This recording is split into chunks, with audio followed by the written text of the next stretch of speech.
multifamily development. And the second, proposed updates to the Caldwell Sewer Use and Management Ordinance. Those items were discussion items only. No decisions were made, and this is the process that we go through to implement new, potential new rules or regulations within the city of Caldwell. So again, that's a public workshop, and we will continue to have those until an ordinance is actually brought forward. And of course, that, when it's brought forward, is in the public hearing context. So there's even more opportunity for public input at that point. So that's how that process works, and again, we welcome all of you tonight. This evening, we will begin with an invocation offered by Pastor Wayne Eklund of the Caldwell First Assembly of God Church. Pastor, if you'll come forward, and if you'd all please rise with the invocation and then remain standing for the Pledge of Allegiance.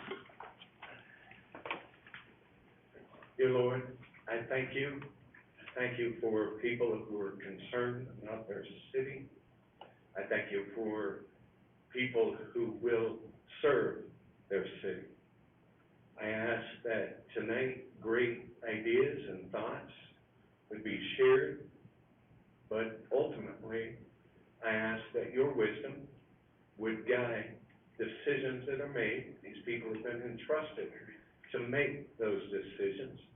And as a pastor, I know all is well only when all is well.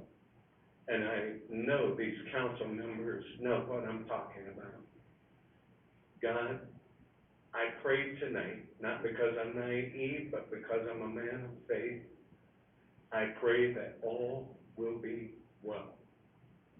And I'll thank you for it. In Jesus' name I pray. Amen. Amen. I pledge allegiance to the flag of the United States of America and to the republic for which it stands, one nation under God, indivisible, with liberty and justice for all. Pastor, thank you so much for being here tonight and for starting the meeting in such a good manner. All right. Will the clerk call the roll, please? Baldwin. Here. Hopper. Here. Paulson. Here. Pollard. Here. Here. Thank you. We do have a quorum of council members to hear the items of business before us this evening. Again, Mr. Wagner is dealing with some health issues, and we wish him well and a speedy recovery. And we'd like to excuse him this evening. Are there any items on the agenda that present a conflict of interest for council members? Thank you. Hearing none. Tonight, we do have a couple of special presentations. The first one is to acknowledge the service of Megan Dixon. Megan has served on the Caldwell Historic Preservation Commission and done a wonderful job. That commission is a commission that oversees the historical districts within the city of Caldwell that have the obligation to review certificates of appropriateness. Thank you. And also, you know, they just get involved in helping make sure the city recognizes and honors historical achievements and neighborhoods, make sure that we're protecting the history of this great city and the neighborhoods. And so that is a pretty noble but also tough assignment. Also, it requires time, and time is precious. And anybody who volunteers certainly deserves our appreciation and accolades for being willing to volunteer that time. A lot of these boards and commissions take a lot of time, and they're not paid. They do it out of the goodness of their heart. They do it because they care about the community, and that is what Megan has done. And so it's indeed a privilege tonight to read this certificate of appreciation. And then, Megan, stand up, please. There you are at the back. With a mask on, I almost didn't recognize you for a second. I'm sorry. Megan, would you mind just coming up here to the podium so we can embarrass you properly? I don't have to give it to you. No, you don't. But I do want to present this to you, and this is a certificate of appreciation to Megan Dixon. In appreciation to Megan Dixon for serving as a member of the City of Caldwell Historic Preservation Commission since 2009. My addition is right, that's 12 years that you've been doing this. We, the Mayor and City Council, thank you for your continuous support in preserving, restoring, and maintaining the historic properties in Caldwell. During your service, you provided leadership, insight, and direction to further the mission of the City of Caldwell's Historic Preservation Commission. The community is more aware of the historic structures and features of the city because of your service on this commission, and we are grateful. I've signed that, this August 16, 2021, so this is to thank you, Megan. Congratulations on 12 years of service, and we appreciate you very, very much.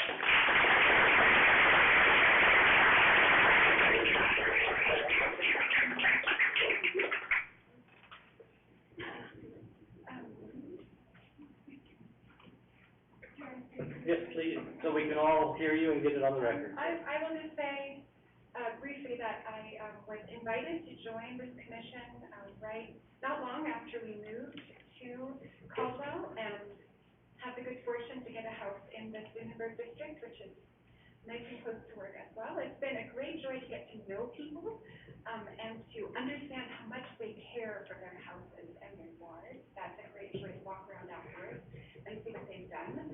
And also just to get to know more about the workings of the city. So I'm pausing just long enough to think about which committee to be on next, and then I'll be on something else. Thank you, Megan. Again, volunteerism is the magic that makes any community work. We have countless volunteers in the city, and Megan, thank you for being one of those wonderful volunteers. We appreciate you very, very much. All right, the next presentation is an update from the Caldwell Senior Center. Who's going to give that update this evening? Hi. Hi. How are you? Pardon? How are you tonight? I'm fine, thank you. Good. How are you? Well, you know, I'm just hoping that we can get through this COVID stuff so I can come back down and hang out a little bit more often with you. Thank you. Please go ahead, just give us your name and then go ahead with your, My name is Dawn Crockett, and I'm chairman of the board of directors at the Caldwell Senior Center. Don, it's good to have you here. Please go ahead with your. Thank you. I'm just gonna kind of start out with the fact that we, serve lunch there 5 days a week, starting the lunch at noon. And we were, due to COVID, shut down for a while, as everybody, a lot of people were. We started back up in June, and since June of 2020, we have served, including, takeout meals, we've served 12,900 people. Oh, wow. That's a lot. That's a lot, but it's also been a little over a year. It started out kind of slow, you know, people were reluctant to come back and to come out. But we started up and we were very careful. We sanitized everything, doorknobs, and asked that everybody wear a mask. And, we handed out the trays and the silverware. They had to sanitize their hands before going through the line, serve out line. And we kind of had a little saying, well, when they sit at the table, they could take the mask off when they ate and visited. But we have a little saying that either feet are moving, your mask needs to be on your face. And hanging on your chin doesn't count. So, you know, a lot of people we had to remind several times, but we got through that, kept everybody safe as well as we could.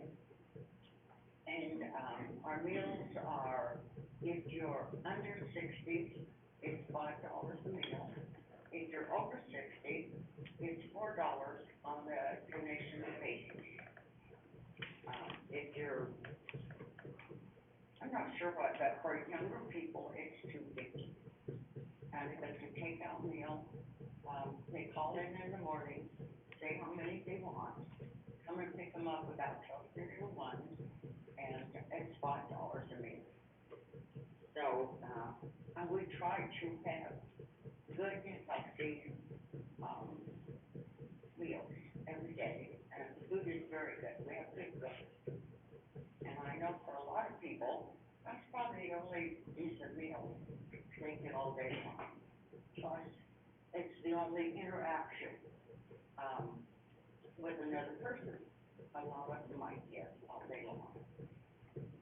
So we're trying to, stay open for that, to keep everybody safe. We had Terry Riley came in, and, gave shots, COVID shots to those who wanted it. And after the mask mandate was lifted, we kind of left it up to everybody. If you feel safe, don't wear a mask. If you don't feel safe, by all means, put it on. And so far, we've been very lucky, and we kept open and kept everybody open. So some of the, activities we have going on is, we have exercise classes 2 days a week, 2 different classes, 2 days a week. We have, on Monday we have line dancing at 1 o'clock. That's fun. On Monday night, we have square dancing. That's really fun. And it's good for you, good exercise, extra little brain work, and it gets your little heart beating. And they meet a lot of really nice people, great people. They rent the facilities from us to hold their dance. On Tuesday, we have, well, there's an art group that comes in early in the morning and does artwork, whatever they want, oils, watercolors, whatever.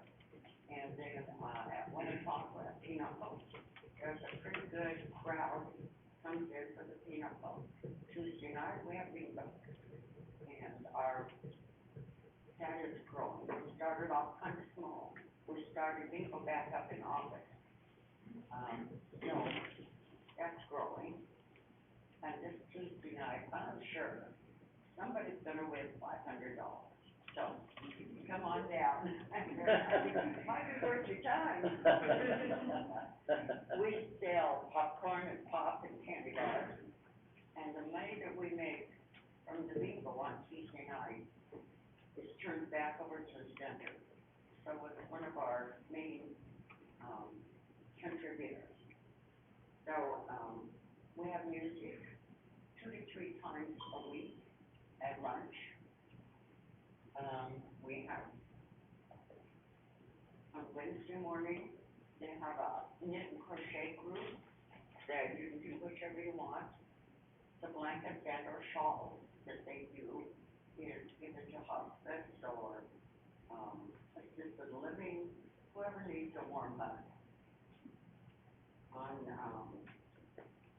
On Friday, we have it's a community day. Anybody and everybody is welcome to that.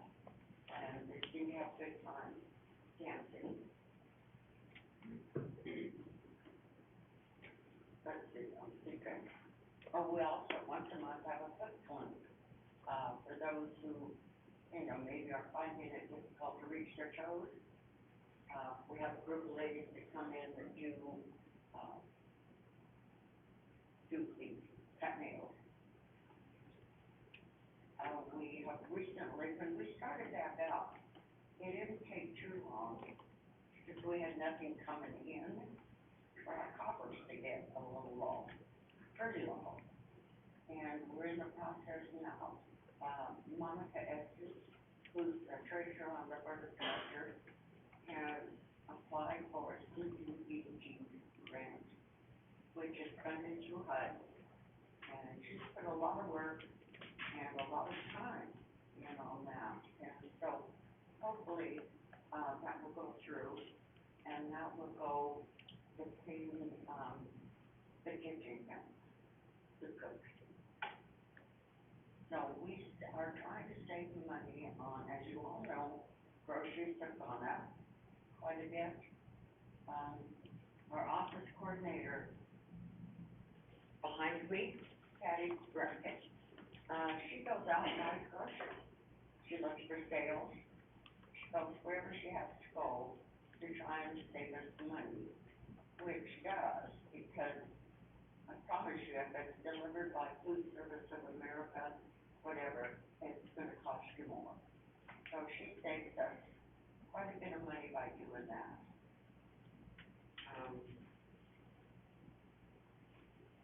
Monica has also got us up and running on Facebook, and they were tied and connected to the city website.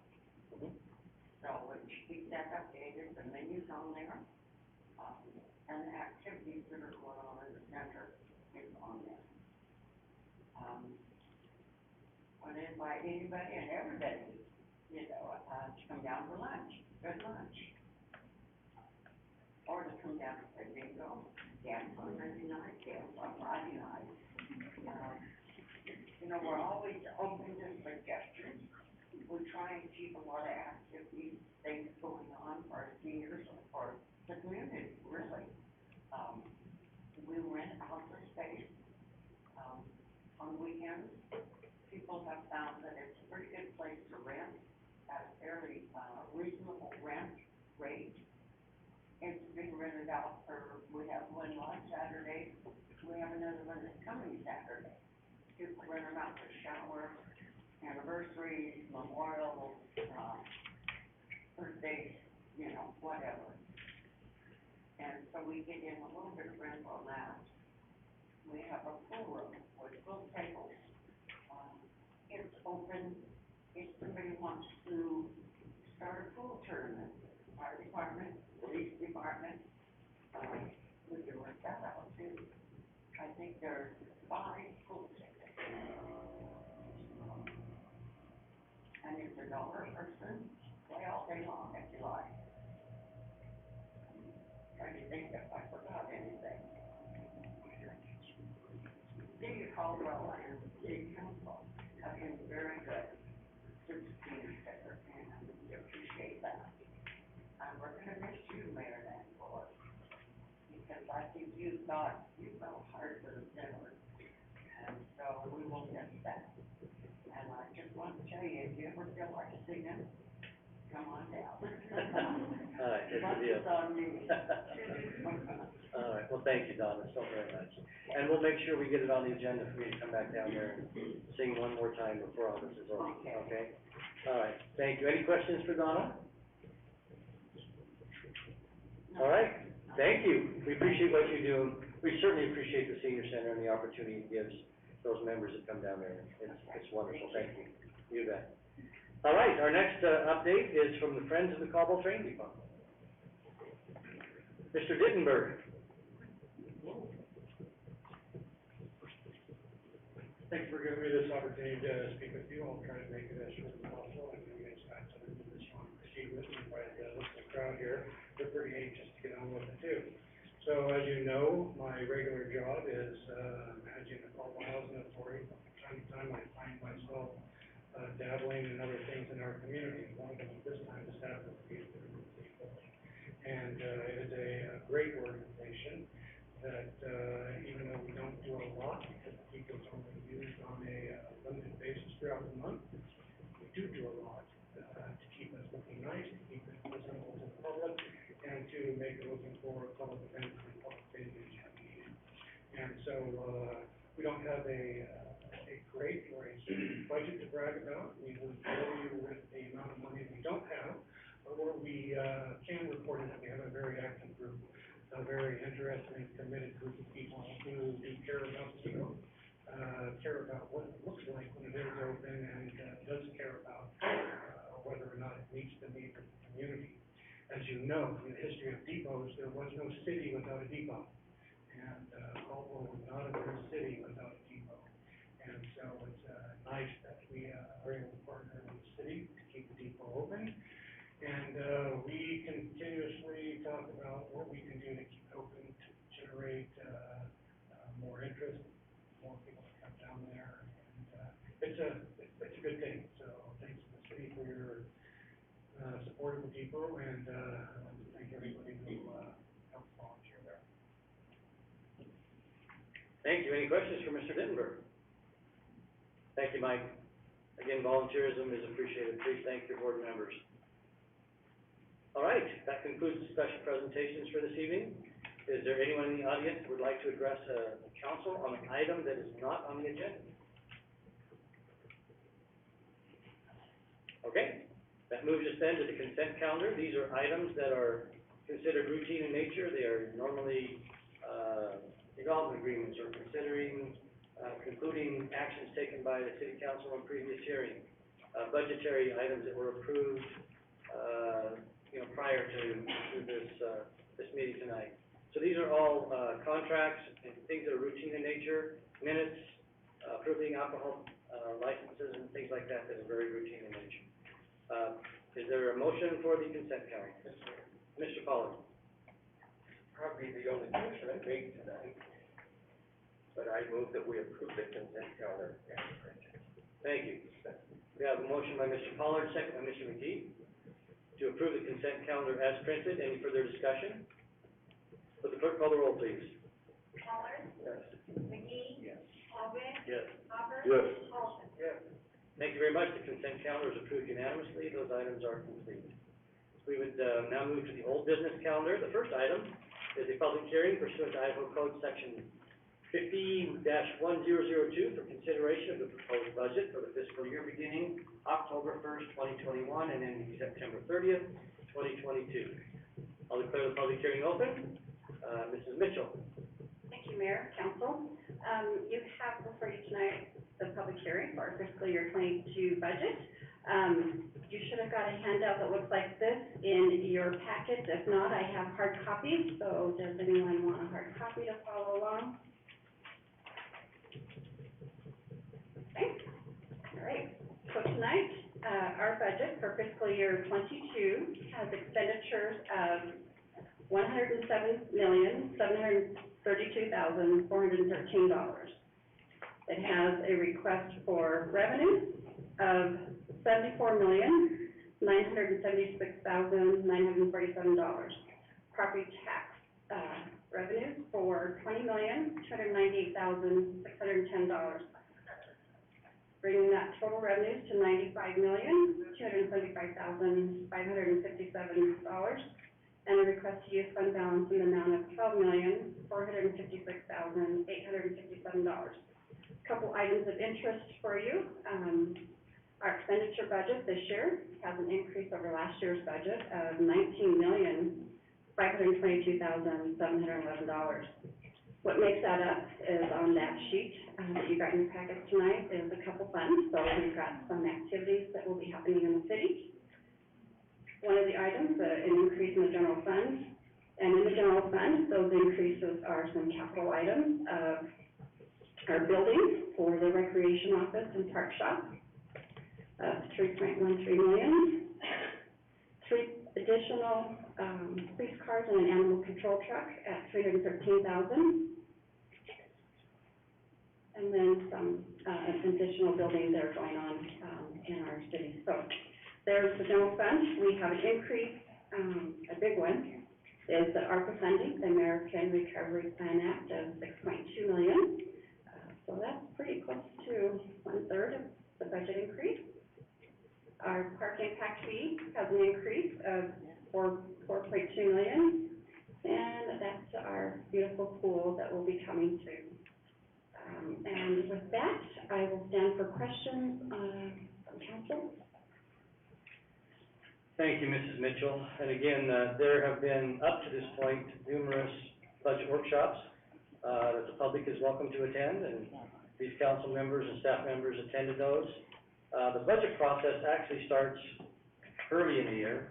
I sit down with Mrs. Mitchell and also our Human Resources Officer, Mrs. Battaglia, and we then meet with every appointed official in the city, go over their budget requests, their desires, personnel requests, projects, capital expenditures, needs that we may have at the treatment plant, water plant, and we start that process very, very early. And that takes literally months to get through that. And then we start with the public workshop, and that's when council is presented everything from revenues to expenditures to requests for employees to health insurance, anything that we may be proposing. Street projects, there are several projects that are associated with the street department, sewage treatment plant, a lot of projects that are here that obviously in keeping up with what we do as a city to provide roads, streets, police, fire, water, sewer. The other thing that I'd just like to mention that sometimes is misunderstood is that when we talk about property tax and the budget of the city, you can see that property tax is only about 20% of this year's total expenditures. The rest of it is fees, applications for, building permits or entitlement permits, applications for subdivision plats, fees paid at the swimming, well, not this year, but swimming pool, golf fees, fees that you pay for, water and sewer at the treatment plant, light, street lights, there's fees associated with street lights. So a lot of what goes into a budget is fee generated. In other words, if you use it, you pay for it. If you don't use it, you don't. So for example, in our golf budget, I don't know how many of you golf, but if you go out to the golf course, you pay a fee and you play. If you never golf, it doesn't cost you as an individual anything for that. Same thing with the swimming pool. When it is open, I'm sorry, this year it wasn't, but you pay to use the pool. If you don't go to the pool, you don't pay. So those are user type fees. Same thing with water and sewer in the city of Caldwell. If you're on city water, you turn your sink on and it's our wells that provide that for you, you pay for the water. If you have your own well, then you don't pay for that. So that's kind of the way the budget works. There are several different funding mechanisms within the budget. We literally have 26 or 27 different departments. So the city is the overseer of those departments, but there's different funding mechanisms and very close strings that are attached to every one of those dollars that are raised within the city. For example, you cannot use sewer fees to pay for police officers. You cannot use money generated at the golf course to pay for firefighters. You cannot use money generated at the airport to pay for sewer services. There's very specific funding mechanisms, so it's like basically budgeting for 26 or 27 different departments, and every one of them is closely scrutinized through the audit process. As a matter of fact, the Public Works Director and I, for example, sign a document at the end of each year that says street funds, under criminal penalty of the law, was only used for street fund purposes. Roads, bridges, manpower, things that make sure that you can drive your car down the road, chip seal, maintenance, snow removal, which unfortunately we didn't have much of that last year. It's kind of one of those, we don't want to snow again all at one time, but it's nice to have a little more snow than what we had last year. But that gives you an idea of what goes into a budget like this. It's a very complicated process, a lot of strict rules and regulations. Again, here in a month or two, it's Carol's favorite time of the year. She's going to have auditors all over City Hall for about a 5 or 6, 7 week period of time, going through all the records of the city to make sure that we have complied with the rules that are both in state code, federal code, if we receive federal dollars, general accounting standards that we have to comply with, all of the tracking of money and making sure that we have good protections in place to make sure our money stays where it's supposed to. So it's a very complicated process, and that's why it takes such a long time to put a budget like this together. So tonight is the culmination of that. We had the public hearing, or not public hearing, we set the public hearing and passed the appropriations ordinance 2 weeks ago, which means we can go down, but we can't go up. So the dollar figure you're seeing tonight is the maximum that we are able to account for and spend and assess through property taxes in the city. That's a 3-minute, overview of months of work, but it's a very complicated process, and I'm very grateful to the council, all the appointed officials, Carol and her staff, Alyssa and her staff, for working so hard to make sure that what is presented tonight is a balanced budget. Now, again, revenues are about 11 million less than expenditures. We're using about 11 million in fund balance? 12 million? Okay, for So again, what we do many times is we will plan for projects. We have capital plans that go out sometimes 10 or 15 years in advance. In the airport, it's actually a 20-year plan. But we are planning in horizons that go out way beyond this particular budget year. So we may be spending money this year for a project that we planned 5, 6, 7 years ago. Or, for example, in the treatment plant, we know that rules are going to change with our NPDES permit, National Pollution Discharge Elimination System permit, which governs the discharge at the treatment plant, for heavy metals or different kinds of impurities that we can put into the river. And so we're very closely scrutinized on that. But we've known that these things are coming, so we've planned for them, we've saved money, and then we spend money when we get it, which saves bonding costs, it saves the citizens and ratepayers a lot of money to pay for those things, up front rather than bond for them. For example, if we bond for a $20 million sewer project rather than paying for it, it's probably going to pretty close to double the cost of that through bonding costs, fees, interest, and that's not a good use of public dollars in our purview. So what we've tried to do is we put policies in place several years ago so that when we can see these projects coming, we know that things are going to happen, based upon requirements that we're seeing from EPA, DEQ, whether it's a water project or again growth. We're planning for street improvements, new signals, roundabouts. We have requirements through the stormwater permit that we have to make sure we have clean stormwater. All these things are planned in future horizons, and we are spending those as we save money and move towards them. So that's why you'll see a difference between revenues and expenditures oftentimes in a city budget. But the one thing that we do have to do is we have to have a balanced budget. We cannot deficit spend. I wish all branches of government had that same attitude, but it's a good thing, and we're pleased to be able to work under those requirements. So just wanted to give you an overview, because again, everything leading up tonight is the document you're seeing before you. Council members, do you have any questions or comments for Mrs. Mitchell, or any comments you'd like to make? You gentlemen worked really hard to get here. Yeah, just, Mr. Mayor, just to emphasize again, I think if folks are here for the first time, they may not realize the many budget hearings that we've already had, and that Carol and her team have provided probably around 16 hours, if my math is correct, of diving into the budget, hearing from your department directors, hearing what the needs are. And so it's a very thorough process. I've obviously been involved in the state process as well, but I can tell you that, Mayor, that you and your team do a tremendous job getting us prepared to make the decision that we need to make. So appreciate that. Are you referring to 16 hours of meetings, public meetings? I'm referring to 16 hours of public meetings that people from the public can participate in if they want to come look at the spreadsheet. Yeah. I would guess Carol's put in 16 hours today. I'm joking. It will be. Hundreds and hundreds of hours, so I just wanted to make sure. I think it's, in all seriousness, that's a tremendous amount of time that's spent going over the budget for each department, and Carol and her team and our other appointed officials come through and they do their budgets, and so it's a very extensive process, and I think about 16 hours at least for us, so, thanks, Mayor. Thank you.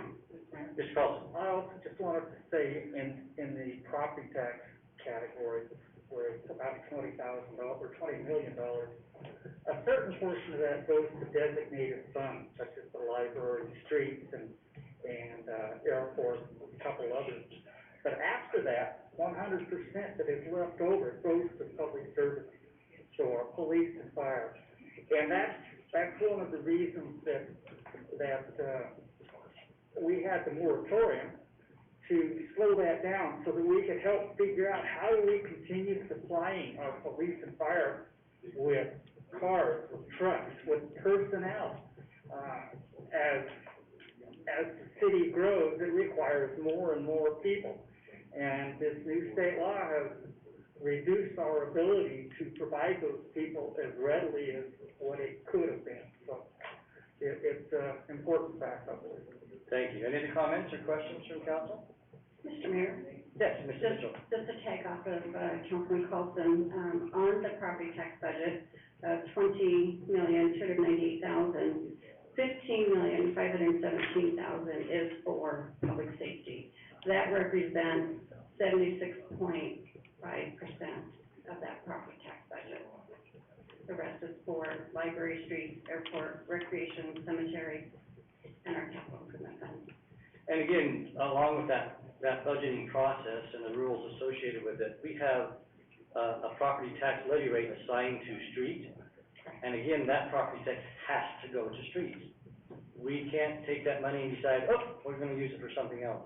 It is a levy rate assigned through code that's how we fund the streets in the city of Caldwell. And we do receive some state funds, we do receive occasionally some federal funds, but that property tax goes to make sure that but again, it's assigned to the streets, so.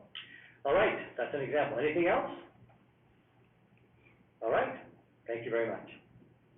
All right, I don't have anybody else who has signed up to speak at this public hearing, so council, are there any further questions for Mrs. Mitchell? All right, if not, is there a motion then to close this public hearing? So moved. A motion by Mr. Carlson, second by Mr. Allgood to close the public hearing. Any further discussion? All in favor, please say aye. Aye. Any opposed, nay. Motion carries unanimously.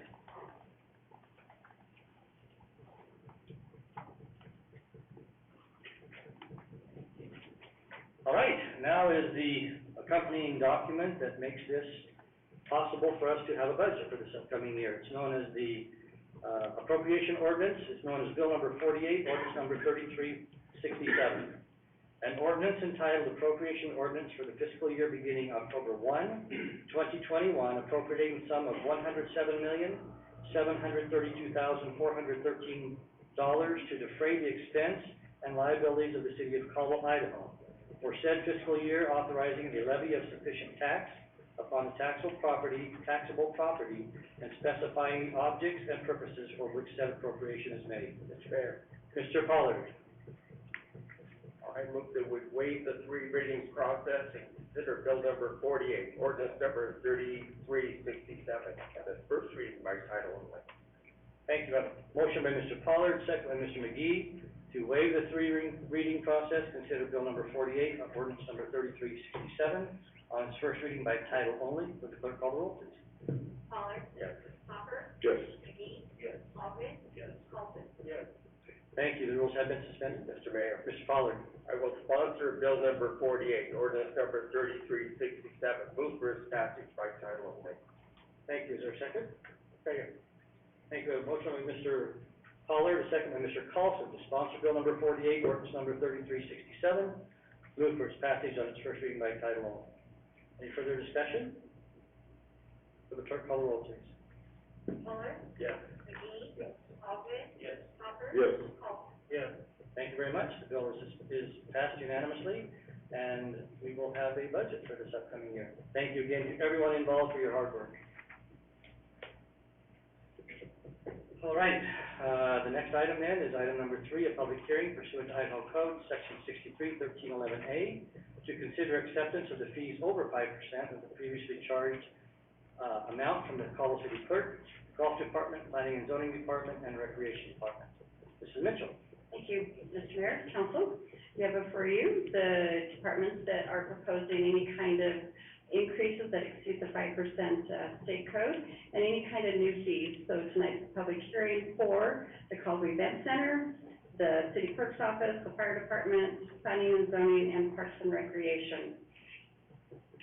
There are several things when we do this fee increase. You guys have already heard this through the budget process and our workshops, so these departments have presented to you those fees.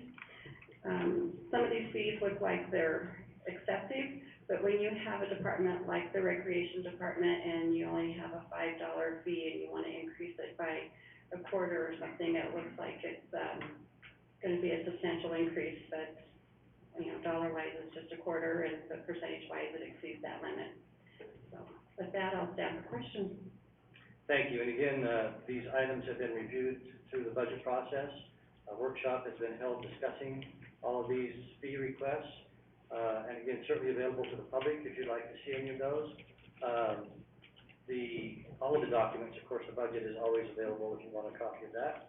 Mrs. Mitchell will be happy to get you one, but also it's available online. Everything that we do is available through digital process, so you can go online and see. You can even see our checkbook. You can see where the money goes if you want to do that. We're very transparent on the city's budget, so you're more than welcome to take a look at that. All right, Mrs.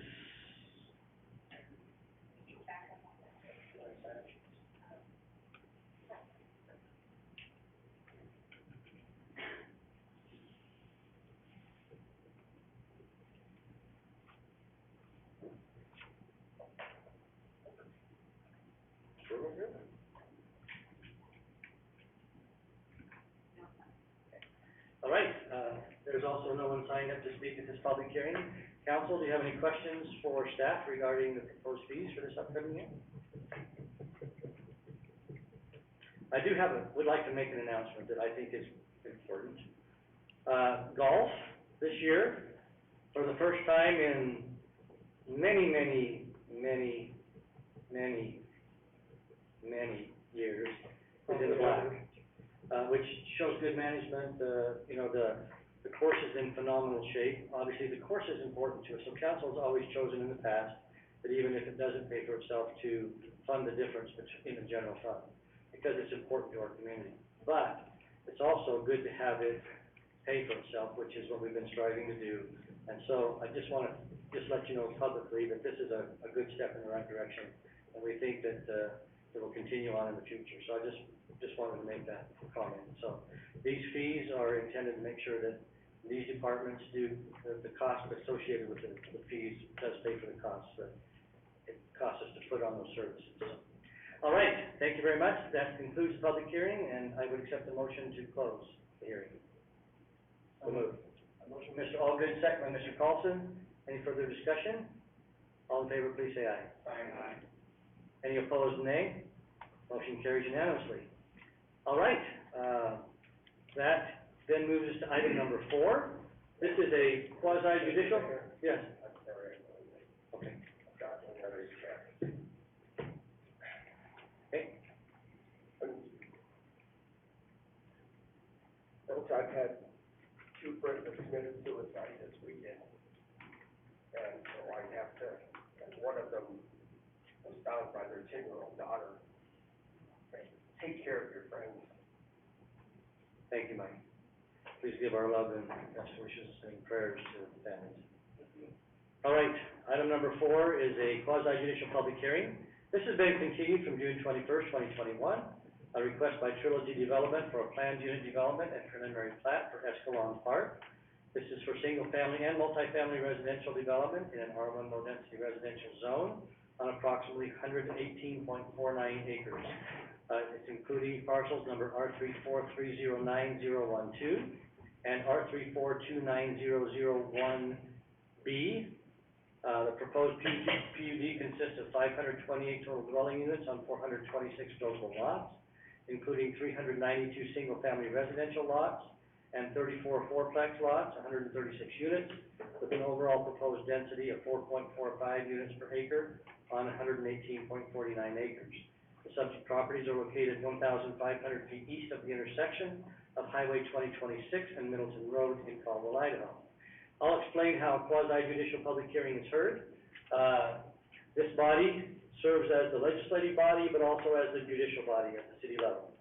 So this is a quasi-judicial public hearing, and it will be conducted as follows. First of all, on this one, there are sign-up sheets to my right. If you do want to speak at this public hearing, you are required to sign up, and then we'll swear you in here in just a moment. The public hearing is open, and staff makes their report based upon the request from the applicant, and makes comments and sometimes a recommendation to council. Once staff has given their presentation, then we take testimony in the order in which they have signed up for, first of all, those who are in favor of the proposal, starting with the applicant or their representative, and then we take testimony from those who have signed up in the order in which they have signed up for the public hearing. Then we move to those who have signed up with just questions or are neutral. And then after that, we move to those who have signed up in opposition. And again, we just take those simply in the order in which they have signed up on the sign-in sheets. After all that testimony is given, then we go back to the applicant for rebuttal testimony. And their testimony should be based upon facts, evidence, and testimony given during the public testimony portion of the hearing. Once all that testimony and evidence is rendered, council can, if they deem they're ready, move forward with the decision-making process. And how that works is through the evidence and the testimony, I keep track of an evidence list of things that may be presented, things that we can put in the record, pictures, testimony, documents. I keep track of those, as well as the city attorney. So then the evidence list is first presented to city council for approval. Then once the evidence list is approved, then we move forward with the decision-making process. First, by asking council to approve a comprehensive plan analysis. Then we go to findings of fact based upon the testimony again and evidence presented during the testimony portion of the hearing. Then we move to what is called conclusions of law. Again, all of these proceedings are governed by very specific rules in code, in city code as well as state code. And then we also, at the end of that, we ask for council's decision. So we'll move forward in that process. Are there any questions about that process? Okay, and again, we'll try to be, we'll try to explain things as we go along to make sure that everybody understands where we're going. However, once we're into public testimony, there's some rules I have to follow. So if you raise your hand, I may not be able to call on you, because of the rules of engagement. So, with that,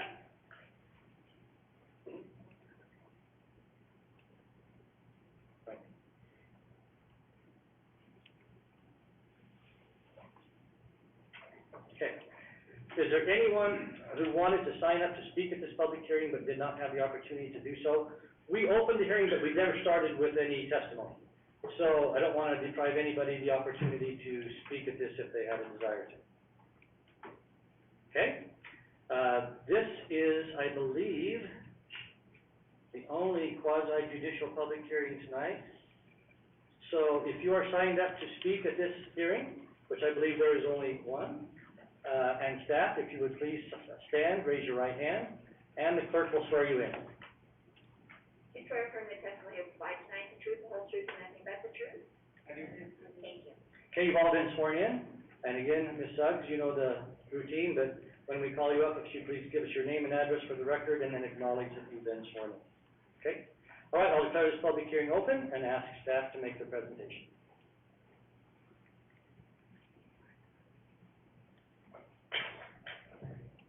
Thank you, Mr. Mayor and City Councilman Deb Root, Senior Planner, 621 Cleveland Boulevard, and I have been sworn. Indicated in the description of this case, the case before you is a request for planned unit development. The developer is proposing 528 residential units on 118.49 acres. The overall density of this project is approximately 4.45 units per acre, which the subject property is currently zoned low-density residential. A planned unit development in the low-density residential zone can have up to 6 units per acre maximum. This subject property has frontage on Highway 2026 and alignments with Skyway Street Extension and Santa Ana extensions, which do not currently exist. The property was annexed and zoned low-density residential in December of 2006, and there are a couple of development agreements that are in place along with those, with that annexation. Staff indicated to the developer that we would not recommend a zone change from low-density residential to medium-density residential on the 75-acre portion of the property, and the developer submitted for planned unit development to achieve the higher density desired for the property. In Ordinance 100307, planned unit development, the following are the intent, purpose, and criteria for a PUD. The intent, a planned unit development involves a parcel of land which is planned and developed as a unit under single ownership or control containing one or more uses, buildings, and common open space or recreational facility. The planned unit development process is not intended to skirt development rules nor result in detrimental impact to the surrounding community through its implementation. Administrative procedure for a planned unit development shall be the same as applied to special use permits. The purpose shall be the purpose to encourage unified and planned development of the site, and that, but under that, the planned unit development process is intended to provide flexibility, latitude, and relief from the provisions of the zoning ordinance only if the proposed development is consistent with 2 or more of the following instances. The development offers maximum choice of living environments by allowing a variety of housing and building types. This proposed project does actually comply with this standard of development in a PUD. From there on, we get into what was discussed earlier with Mr. Mapp with regards to what is mixed use, what is the intent of that and defined use of that. The hearing examiner has frequently pushed back, Bruce Eggleston, and said that these totally residential developments, even though they're, multifamily, townhouses, single family, do not meet that criteria. It's not a mixed use if there's no commercial or services provided to, support the increased density of that use.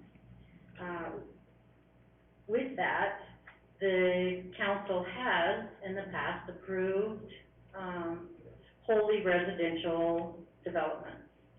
These developments are typically in areas where the surrounding uses are nearly wholly residential in nature as well. And those developments are fairly well-planned, well-thought-out uses and or have some constraining features such as a large Idaho power line running, splitting the development, creating a large open space and defined area with that.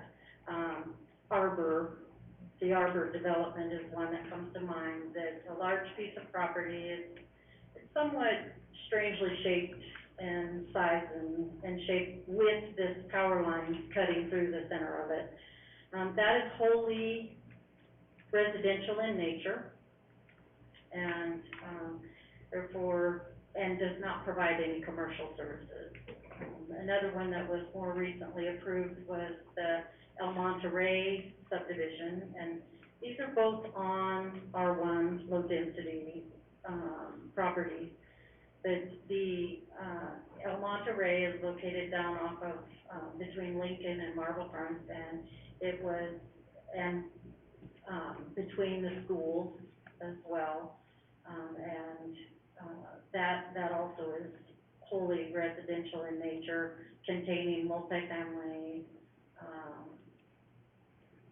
and single-family units as well as townhomes in that sense.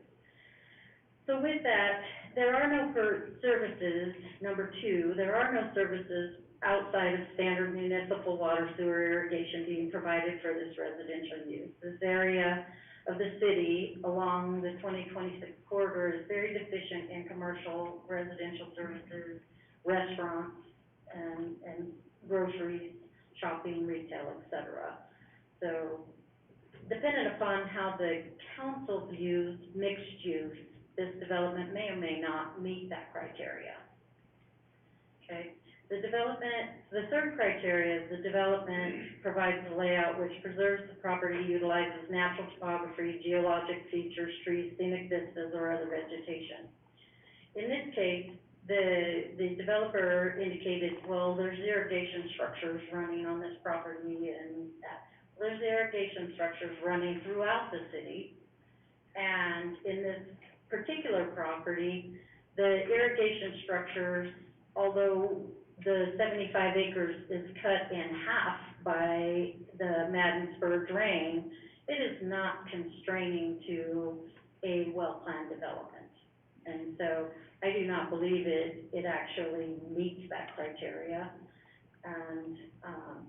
And then criteria number 4, where a land parcel is constrained or otherwise limited by some obstacle, feature, geometry, condition, or easement that interferes with applying standard development processes. Again, this is what seem to be irrigation features that are strewn throughout the city. There are easements on those irrigation structures, which cannot be encroached upon by housing units but they can be used or, planned into the development in such a way that, is, beneficial for that development and the open space and the aesthetic views of the city. For instance, El Monterey has the development down at Lincoln Road, and Marble Front has, canals on each end. They chose to tile those canals to create, be able to utilize the easement for the pathways and landscape the open space to clean up the aesthetic view of that property as they develop it. Staff is recommending that, if the council feels that the developer has met 2 of these criteria, that the Madden Spur drain should be required to be tiled to, limit the amount of open drain and weed right down the center of this development. The developers indicated that, Pioneer Irrigation said they don't want the drain covered.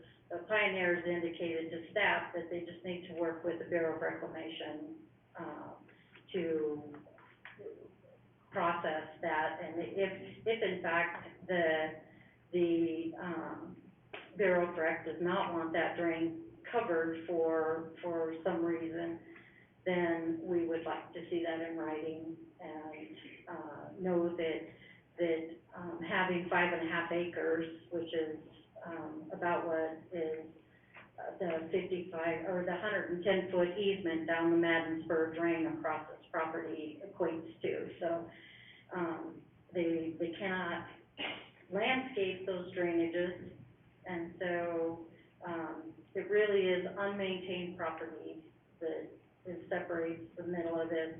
Code enforcement ends up following up on these, and of course, there's not a lot to be done with that. And so, with that, again, staff is skeptical whether or not this meets 2 of the 5 criteria. It is not an infill property, so it does not even compute with that one. So it comes down to whether or not you conclude that a mixed use exists here, with just the residential. Okay. The applicant has requested a number of deviations from the current R1 low-density residential zoning code, including reduced setbacks, reduced lot sizes, and reduced frontage requirements, as noted on page 2 of the staff report.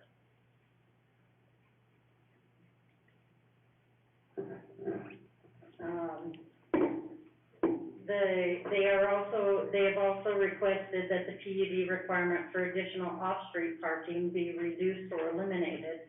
PUD ordinance requires that lots 45 foot in width or less, that there shall be 1 additional space in an off-street parking lot for every 4 lots that meet the criteria.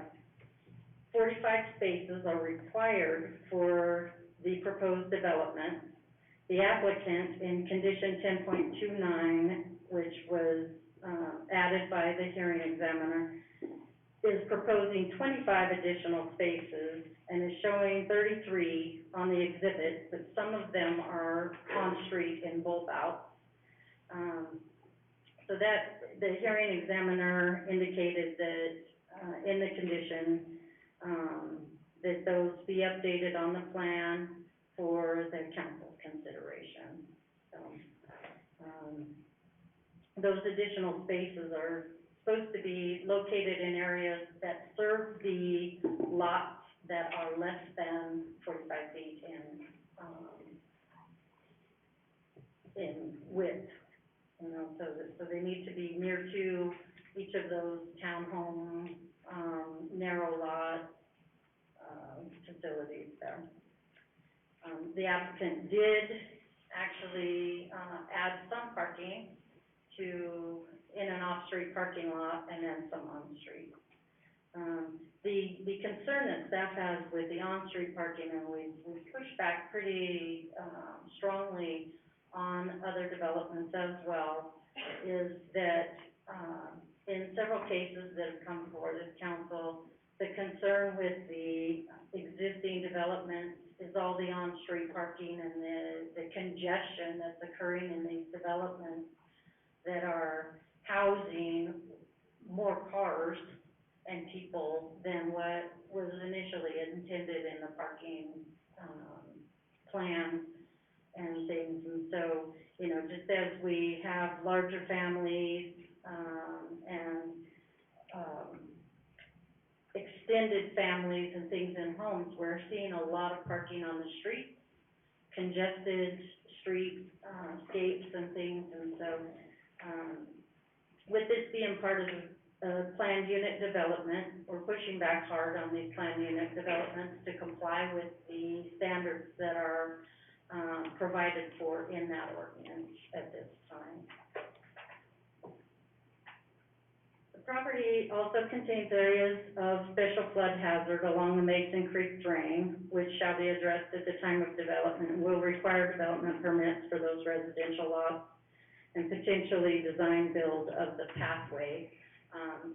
The Mason Creek drain is identified in the, bike and pedestrian master plan as one of the linear parkways, and so they are required to, complete their portion of that linear parkway along the Mason Creek drain as part of this development. The applicant is proposing amenities for both the multifamily cluster of housing, 136 units of multifamily, and for the townhomes and single-family residential. So they've proposed clubhouses for both the multifamily and for the single-family residential units, parks and amenities and things. The developer, upon hearing some of the conversation at a previous hearing, came back to the table with additional amenities in his planned unit development for this development. And so we were glad to see that because again, the open space that's planned in this development, there is open space, and it runs along what they're proposing to be a non-covered, irrigation facility.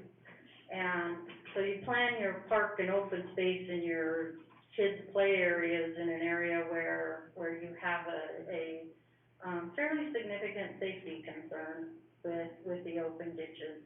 Now, again, we have these open ditches everywhere throughout the county, and fortunately, we don't lose a lot of kids, but we do lose people in those facilities. And so you've got a fairly high density of housing along two major open waterways. So again, staff is recommending that the Madden Spur be covered. They're not recommending that Mason Creek drain be covered. It doesn't make sense economically to tile that deep, wide drain, and it's a more major facility serving throughout the city in this area.